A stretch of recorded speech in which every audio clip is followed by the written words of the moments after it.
Hey there, creepy peeps. Welcome to my channel. If you are new here, welcome back. If you're returning, hey, what's up? I love you. Yes, we're not in my set still because Halloween stuff is all up all over it. So, excuse the mess. So today I'm going to do my channelversary Q&A. I mentioned it in my August recap video that it would potentially be a live stream, but might not because of personal reasons. So I wasn't able to do it as a live stream. I just wasn't prepared, and I guess I actually did have the date wrong. I think it was like the 6th or the 7th was my actual channelversary. So no matter what, it would have been late because I had the wrong date. So don't know how that happened, but you know, you guys aren't here for my brains though, right? But I did ask you guys to submit questions because I guess that's gonna be my yearly tradition on my channel, is to do a Q&A, because the last time I did a Q&A was on my channel anniversary. So it's been a whole year since I last did one, so I guess this is a thing now. So I asked you guys to submit questions. Let me go really quick to the video. I think only one person left a question. So I'll double check, but I think the only question that got left on the actual video was from Random Horror, who is a YouTuber also. I'll leave a link in the description. I got a couple of questions from fellow YouTubers, so if I mention that they have a channel, their link is in the description. And he wrote, for your Q&A, what I would like to know is what made you come up with your username, Nightmare Maven. I've talked about it a couple times. I think I might have actually answered this question in my last Q&A. So I kind of stole the name a little bit. So I created my channel when I was getting my first master's degree in new media journalism, and the whole point of the course was all about like niche journalism, basically online, like new media journalism, kind of exactly what the name is. So naturally I was like, oh well, I'll do horror because I love it. So that's where like the YouTube channel itself was actually born. I was trying to come up with like some catchy name because we had to create a blog, like for my blog and my channel and whatever. And my professor at the time, during the course I was in, her Twitter handle was like Journalism Maven or something like that, and I didn't know what Maven meant at the time because big brain. So I looked it up, and Maven essentially is like a connoisseur of something, like so I basically just like went through and put a whole bunch of like spooky horror-esque words in front of Maven until I found one that I liked, and I got to Nightmare Maven and I liked the way it sounded, so that's how it was born. And I just scrolled down and I actually saw that Carnage Candy Lizzie, link in the description, also left questions on this video. So so she asks, in a perfect vegan world, what meal or just food item would you have be vegan and taste perfect, exactly like its replacement? She's asking this because I know she's also vegan. If you didn't know, hi, I'm vegan. I've been vegan for like 4 years, I think in November. I went vegan like right after Halloween. So right before Thanksgiving and Christmas. I know, I'm insane. I feel like I've found / made like amazing dupes for all of my favorite foods, and some of it's literally just as easy as subbing non-dairy milk, you know, so it's not difficult really. But I mean, I guess oh, that's hard. I guess really like the only food item that I love that I have not found like a vegan dupe for is like Kit Kat bars, and I'm just thinking of that because it's almost Halloween. Everything else has been easy to either make vegan or find a very good vegan version of. So yeah, I guess Kit Kat bars, I don't know. That's a tough question, actually. Also asked under that biggest piece of advice for any under 1K people. So I'm assuming that she means YouTube channels that have under 1,000 subscribers.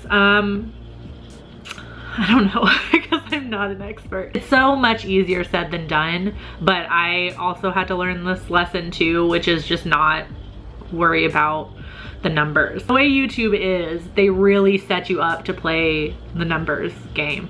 And you just gotta like not think about it. Really just pay attention to whether you're having fun and pay attention to whether your audience is having fun, because that's really all that matters. It's your channel, so if you're having fun making the videos that you're making, like if you're making the type of videos that you want to see, there are other people out there that want to see those videos and they'll come. Also, she asked a couple of questions, so I'm just going to keep going down her list here. Who's a fellow horror tuber you'd love to collab with?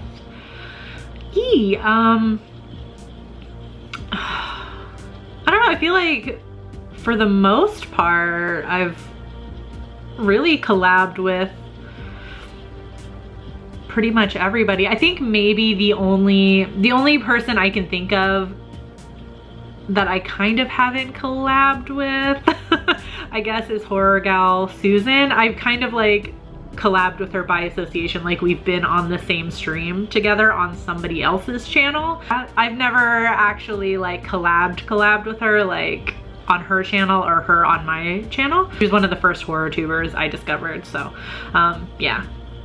yeah, I'll say horror gal. A non-horror YouTuber who you'd love to collab with. So many. Probably Shane Dawson, because he's kind of like a horror adjacent channel a little bit, because he does all those like spooky conspiracy videos, and I used to love his spooky videos that he did with Garrett and Drew. So probably Shane Dawson. Okay, so the horror miser Monty G, link in the description, also left a question here. If Scream ever gets a remake, who would you like to see cast in the film? Sorry.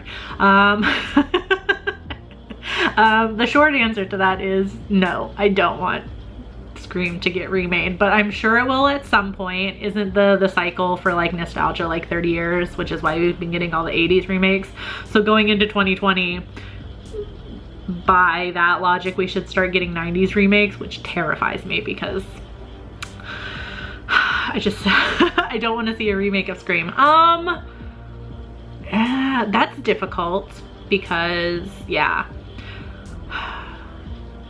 I guess I would really like to see like Jane Levi, I don't know how you say her last name, from Evil Dead Remake, Don't Breathe. I think she would make a really good Sydney, and I think I would really love, I don't know if I don't know if she would be good for this role because I'm not a casting manager, I don't know stuff like that, but I would love to see Anya Taylor-Joy as like a Tatum type character. I don't know, I just feel like that would work really well. All I got, Jane Levy and Anya Taylor-Joy, I guess. A couple questions here on Twitter. Christina Arntz, I'm probably saying your last name wrong, but she's always in my comment section all the time. She's awesome. So she'll correct me. Asked on Twitter, what would your ideal Nightmare Maven channel be like? I love this question. It's such a difficult question. Honestly, probably just like, honestly, I would probably just change like superficial things. Like I would like to have a better camera, but I'm okay with it. Like, you know what I mean? Like, obviously I would like to have a better camera. Basically just more money for equipment. Like I would just like to have some better equipment. That's all like superficial kind of stuff though. You don't need that to have a good ideal channel. And less copyright claims on movie reviews, like on a 2-second clip of a movie that I've used. That's really it. Like my whole goal is just to have fun, and when I stop having fun, that's when I have a problem, and that's when I need to evaluate what I'm doing on YouTube. So I'm having fun, and that therefore makes it my ideal channel. Dice Rollin, link in the description, asked, of the mini movies you have reviewed, which one did you have the hardest time with? Another very difficult question. Zachary tried to answer it underneath her and said probably Ichi the Killer. That's a good that's a good one. I'll link that video, that review of that up here if you want to watch it. Long story short, Zachary recommended it to me, and yeah, you can watch the review if you want to. I also, like, do I answer the question like I had a hard time with like making a review for it or making a video on it, or just had a hard time watching it, because those would be completely different answers. I guess I'll go ahead and answer it the YouTuber route, like which ones I have a hard time with making a video on. Probably just the ones that I'm watching super late that are really popular. Like a really recent example is The Crow, when I reviewed that, because I feel like I'm very behind on watching it, and I feel like everything has already been said about that movie, so I always have a hard time making a review on it or making a video on that, because I'm just like, I'm just gonna get on there and talk for 6 minutes about things that everybody's already said at this point, especially a movie like that that's been out for so long and so many people have seen it. So I can't think of any one in particular, but any movie like that. Any movie like that. Then Byron asked 2 questions here, I see. So the first one was, do you think a bad ending can ruin a good movie? And if so, what is a movie or movies you don't enjoy because of this? I always try to answer these questions like off the cuff and not read them ahead of time and try and formulate my answers, but this is where it gets me in trouble, because I'm like, I don't know. That's really subjective too, because like, I don't know, for example, like M. Night Shyamalan movies always have like a crazy twist ending, and a lot of times that ruins it for people. Like the one that immediately comes to my mind is The Village. There's so many people hated the ending of that movie. If you still haven't seen it, I won't spoil it, but so many people hate the ending of that movie, and it ruins the movie for them. And I guess that's not my favorite Shyamalan twist ending, but it doesn't stop me from enjoying the rest of the movie. So I think no. It would just have, like, it depends. It depends. I can't think of any one off the top of my head right now at this moment where just the ending ruined an otherwise great film. Somebody was probably gonna chime in the comments and remind me of a movie review or something where I said this, but they also asked if you could make a big budget documentary on any long-running horror movie franchise, what would it be? That's another difficult one, because I feel like they've already been made. The first ones that come to my brain are obviously Scream, because that's my favorite movie ever and I love that franchise. So I guess maybe an updated one, because the only one that's really out there just includes the first 3 films. Maybe the Saw franchise, because I don't think that there's a documentary that exists about the Saw franchise, and it's such an, it's just one of those that I feel like gets forgotten about a lot, but not so often that, you know what I mean? Does that make sense? Like, it gets forgotten about sometimes, but not all, you know. I'm just gonna stop talking. Emma asked down here, since you go by Nightmare Maven, what was the last nightmare you had? I'm super bad at remembering my dreams. I do have a dream journal like right next to my bed, which I've used periodically, and every time I use it in succession, I remember my dreams so much better. I think there's something about when you immediately wake up and just start writing down what your dream was, you start to recall them better. Last nightmare I had, like nightmare being like it woke me up, like I scared myself awake. I can't remember everything else that happened in the dream, but I remember it ended with this like giant, like I was walking by a giant spider on the wall, like bigger than any normal like big spider, like giant spider on the wall, like one of those big fat hairy ones, like an oversized tarantula basically. And the last thing I remember from the dream was that I was walking past it and then I noticed it and kind of like freeze in fear, and then the spider jumps at my neck, and that scared me so bad that I sat up in bed and woke myself up. Like I basically jump scared. My brain jump scared myself awake. But yeah, that's the last nightmare I remember having. I have like bad dreams, but I wouldn't necessarily call them nightmares, but that I would classify as a nightmare. Screenshotted a bunch of the ones from Instagram, and I actually see I missed one from Ricky McKnight, and I don't even know if he meant it for my Q&A because it was on a different video, a recent video, but a different video, but I guess I'll answer it. He asked, what type of horror movie would you like to be in other than Scream? You know me too well. Trick or Treat. I would love to be in that world. Like, I feel like I would just thrive. I would thrive in that universe. That, you know what I mean. Trick or Treat. That's what movie I would love to be in. I don't know if he meant just like the universe of the movie, like to live, or like actually be in the movie, but I guess that's my answer to both. So on Instagram, I'm going to really mispronounce your username. Mihalo6334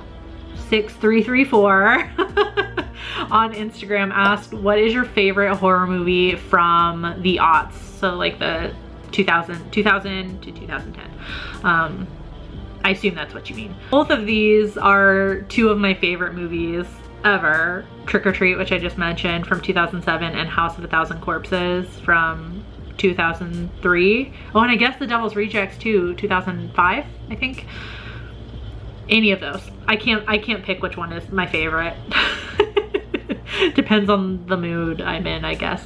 And then Ben Grimm asked me, what were your favorite cartoons growing up?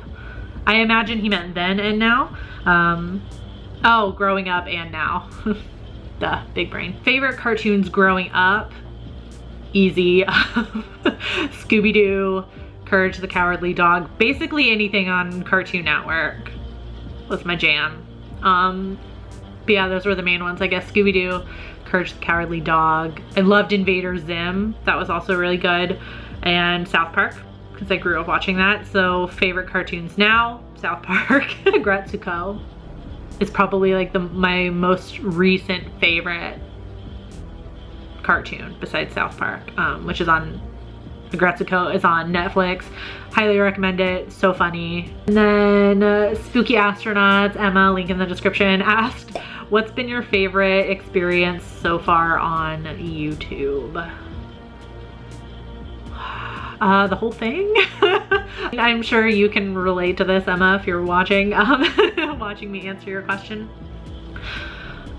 It's just like connecting with horror fans is the best experience, both just like viewers, subscribers, whatever, and other horror tubers also. Like just all of that is the best experience. I guess just all of it. Yeah, like being able to, you know, chit chat with other people that like horror movies and do live streams like Does This Offend You, Ghouls Night Out, The Final Girls, and just streams where I'm just hanging out and not doing anything, like my pumpkin carving live stream I did last year for Halloween. Like we had such a great time. Stuff like that where I just like, I don't know, all of it. That's my answer. Okay, next, Wandering Child XO, link in the description. She asked, a book you love which no one seems to like. That's a tough question because I feel like the majority of my favorites, I feel like I never hear anybody talking about. So that's a tough question to answer, because I don't know if people don't like them. I just feel like most of my favorites nobody has heard of.